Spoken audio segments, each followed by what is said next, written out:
Okay guys, I'm here today with Rayron Gracie. Huge honor for me.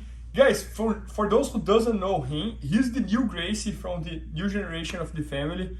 And only him and Roger Gracie has won the awards on all belts up to the black belt. So he won the awards as a blue belt, he won the double gold as a purple belt, he won the awards as a brown belt, and he just arrived in the black belt a few months ago.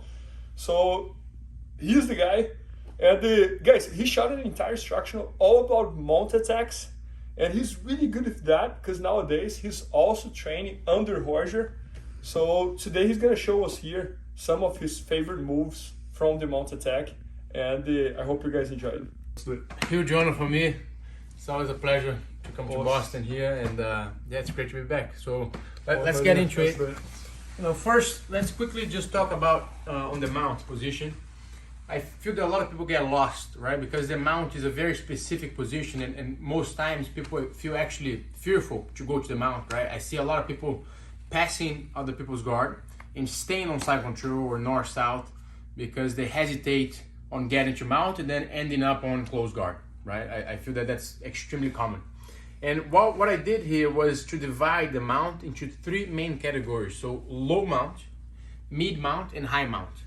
And the reason why I find that to be crucial is because on each category, on each section, your priorities completely change, and his priorities as well, right? So if I'm in low mount, the things that he can do are completely different than if I'm slightly higher, and then so on to the high mount, right?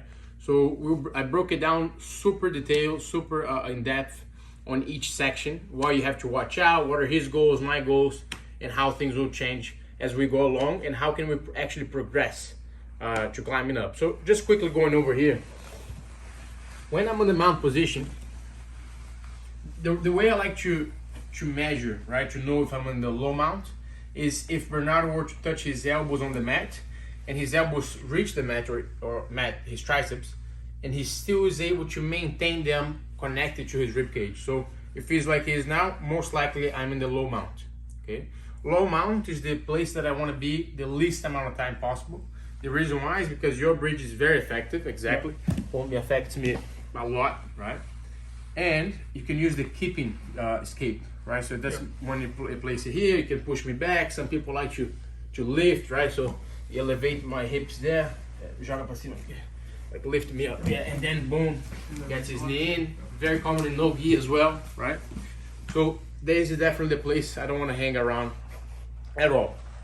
So on mid mount, his bridge is still very effective. He can still, bridge me and affect me quite a lot. But something slightly changed here. So now when he tries to touch the mat with his triceps, he still can, but he cannot maintain them in between my thigh and his rib cage. So you see that his elbow will not touch his rib cage anymore. And that changes things quite a lot, okay? So in low mount, my main concern is retention. I just want to be cautious and pretty conservative in terms of how I'm going to progress. In mid mount, I can start attacking, okay? And then in high mount, that's pretty much the best. Because I'm so far away from his hips, his bridge doesn't affect me at all, whatsoever. So if he bridges now, it doesn't even move me, okay? So that's definitely the safest position to be in. And for him, one of the hardest to escape. And here my main concern, and pretty much only concern, is to attack, okay? The place I find myself the most is the mid mount, right? So he's defending, let's say, he's here.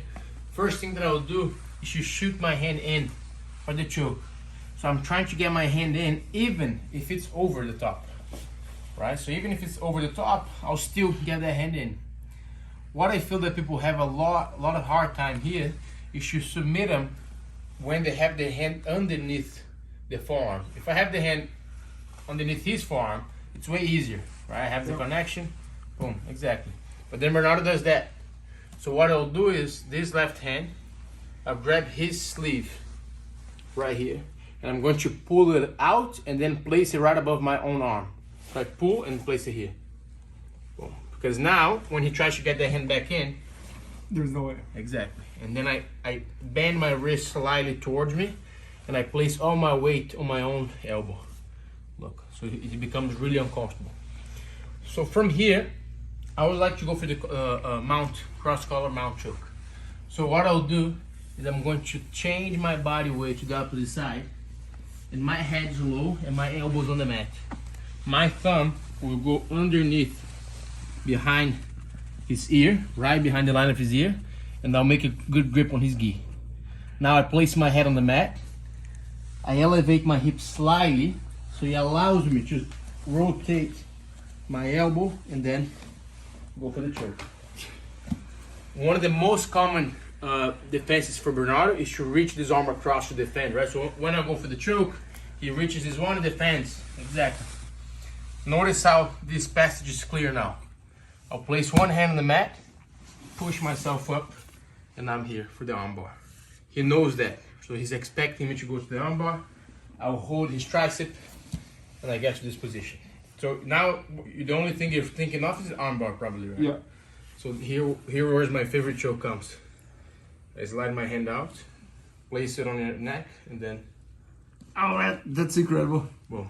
Man, that's amazing. Yeah, it's a very sneaky one. Yeah. And if it fails, I get the arm. It almost reminds of the Ezekiel choke because it's kind of like. It's quite the same mechanics. Yeah, I had never seen that before. Like. Yeah. You developed that or? I started doing because I mean no one taught me this right from the mount. I started doing a lot because I was having a hard time to get the arm. Yeah. So whenever I got here, people were defending, right? Yeah. So I couldn't get the arm, so I started doing this. Man, that's incredible. So if we can get a closer angle, what I like to do is I slide this hand loose, and imagine you're trying to wrist lock yourself almost. So I place the back of my palm right in the middle, and then I lean all the way until it taps. Yeah, that's amazing. Yeah, that's incredible. It's a very tight one. And one thing that I always like to point out is don't bend your arm. When you bend your arm, you're using strength. He might tap, but it's strength. When I extend my arm and now I fall onto his neck, look at the difference. Yeah. You see, it's my whole body falling onto the neck. Yeah, right? man, I love it. Yeah. Yeah, and I also love it how you split the mounts in 3 different parts. Because I think many people do that, but they don't understand what they're doing. You know, like they don't understand that there's the low mount, the middle mount, and the high mount. Exactly. And I agree. I fully agree with you that the low mount is the worst one. The high mount is the best one, but it's not that available. Like, and many times the middle mount is going to be the target. Exactly. We're usually most times there. Right? Yeah. Most people do train like this, but they never think of they splitting. Never, they never really understand what. Yeah, there's no system. Exactly. Yeah, exactly. So then everything's mixed together. You don't really know what to do, right? Or when to do it. Yeah. So I feel that dividing makes a huge difference. Yeah. No, I fully agree. And guys, for those who doesn't know, lately, like probably like last 2 or 3 years, Rayron's been training with Roger Gracie. So Roger is his coach nowadays. Yeah. So that might also explain why you see all his knowledge about the mounts, because Roger was the guy who had the best mount attack mount attack in the history of Jiu-Jitsu, and now Rayron is keep revolutionizing the mounts, and I think the choke is an example of that because I had never seen that choke before. Yeah, that's definitely one of my favorites. But Roger, of course, taught me all the foundation to it. Yeah. Yeah. No, that's incredible. And guys, as we talked in the beginning, Rayron has an entire structure all about mount attacks, and going through the fundamentals and adding those almost like a bonus here, like all these submissions that you never saw before. And it's already at BJJFanatics.com, so make sure to check it out. It's called Gracie Fundamentals, Mounts Dominance by Rayron Gracie. Yeah. And as you guys can see, he's also one of the best instructors we have. So hope you guys enjoyed. Coming from you, thank you very much. I appreciate it. Appreciate and enjoy it because, for me, I think that I took a long time to put everything together and try to present it to you the easiest way possible to understand. And what I love about this instructional is that it's not for advanced people only, right? Yeah, that's right. Be a wide belt, right. Yeah, and you can really, completely change the way you see and look at the mount. Yeah. No, just by understanding those 3 steps is already game changing. Like the low, mid, and high. Yeah, exactly. Now you know what to do when you are on the mount, and you know where you are. You almost have a map. Yes, pretty much. Yeah. But guys, make sure to check it out at BJJFanatics.com. Gracie Fundamentals, Mounts Dominance by Rayron Gracie, and I hope you guys enjoyed it.